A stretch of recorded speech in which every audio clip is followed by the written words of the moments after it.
Hello sis, tuloy ba tayo sa lakad natin today? Oo sis, paalis na ako ng bahay.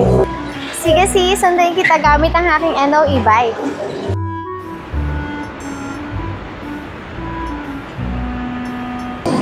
Hello sis! Nandito na ako sa kanto nyo. Mukhang na-flat pa yata yung NO e-bike ko. Ganun ba? Sige sis, ako na pupunta sa'yo. Naku sis, mukhang di mo na-check yung e-bike mo. Oo nga sis, buti na lang 1 call away lang sa NO branch. Para sa akin concern. A few moments later. Oh, ayan na pala yung technician.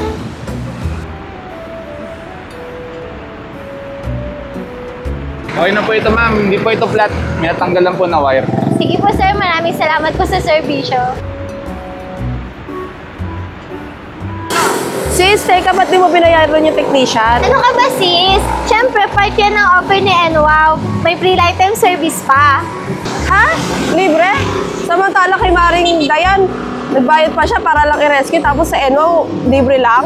Oo sis, free lifetime service na nga at rescue ko sakaling tumiri ka ng e-bike mo tulad na lang itong sa akin. Wow, ang ganda naman ang offer ni NWOW. Tulad nito, hindi tayo hassle. Sinabi mo pa, o siya sumakay ka na dito sa NWOW ko, baka sa traffic pa tayo ma-hassle.